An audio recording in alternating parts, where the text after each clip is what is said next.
हेडलाइन्सचे प्रायोजक आहे NBC bearings, लांब पळण्यासाठी। प्रस्तुत करता राजयोग पेंट्स, खुशियां आपकी रंग हमारे। काँग्रेस प्रदेशाध्यक्ष नाना पटोले लोकसभा लढणार। भंडारा गोंदियातनं नाना पटोलेंना लोकसभेचं तिकीट। टीव्ही9 मराठीला सूत्रांची माहिती। चंद्रपुरातनं विजय वडेट्टीवारांना लोकसभेची उमेदवारी, तर भिवंडीतनं दयानंद सोरगेंना उमेदवारी निश्चित। सूत्रांची माहिती। काँग्रेसकडनं कोल्हापूरमधनं शाहू महाराज, तर सोलापुरातनं प्रणिती शिंदेंच्या उमेदवारीवरही शिक्कामोर्तब। काँग्रेसकडनं पुणे लोकसभेसाठी रवींद्र धंगेकरांची उमेदवारी निश्चित, तर नंदुरबारमधनं केसी पाडवींचे पुत्र गोवाल पाडवी यांच्या नावावर शिक्कामोर्तब। सूत्रांची माहिती। महाराष्ट्रात काँग्रेस 18 जागा लढण्याची शक्यता। दिल्लीतल्या काँग्रेस नेत्यांच्या बैठकीत 18 जागा लढण्यावर शिक्कामोर्तब, तर 15 उमेदवार निश्चित झाल्याची नाना पटोलेंची माहिती। महाविकास आघाडीमध्ये सांगलीच्या जागेवरनं मोठा ट्विस्ट। काँग्रेसच्या यादीत सांगलीतनं विशाल पाटलांचं नाव। सूत्रांची माहिती। तर ठाकरेंकडनं चंद्रहार पाटलांना उमेदवारी। आम्ही सर्वजण शिवसेनेचा राजीनामा देण्याच्या मानसिकतेत, विजय शिवतारेंचं मोठं विधान। शिवतारे उद्या भूमिका जाहीर करणार। आम्हीही आरेला कार्य करू शकतो, मात्र महायुतीचं वातावरण खराब करायचं नाही। विजय शिवतारेंच्या भूमिकेवर अजित पवारांचं वक्तव्य। हर्षवर्धन पाटलांची पुन्हा उपमुख्यमंत्री देवेंद्र फडणवीस आणि अजित पवारांसोबत बैठक होणार। सूत्रांची माहिती। तर कार्यकर्त्यांची नाराजी दूर करण्यासाठी फडणवीस इंदापुरात मेळावा घेणार।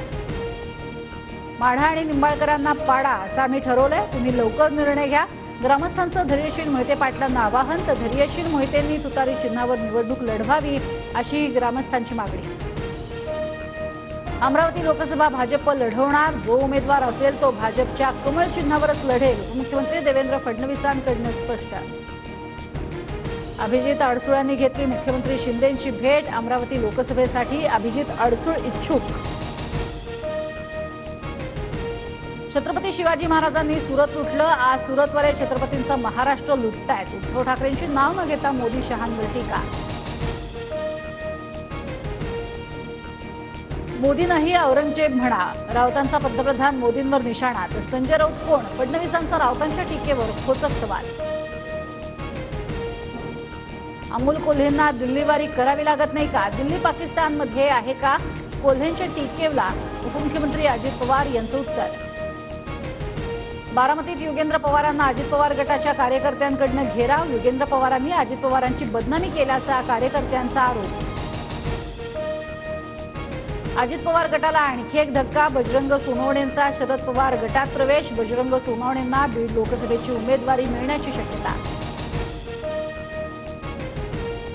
राष्ट्रपती महादेव जानकर आणि शरद पवार यांच्यामध्ये बैठक, सकारात्मक चर्चा झाल्याची जानकरांची माहिती। मवियाकडनं जानकरांना माढ्याची उमेदवारी मिळण्याचा अंदाज। राष्ट्रवादी काँग्रेस पक्ष आणि चिन्हाबाबत पुढील सुनावणी 14 मे रोजी होणार। कालच्या सुनावणीनंतर आता थेट 14 मे रोजी सुनावणी होणार। हेडलाइन्सचे प्रायोजक आहे एनबीसी बेरिंग्स, लांब पळण्यासाठी।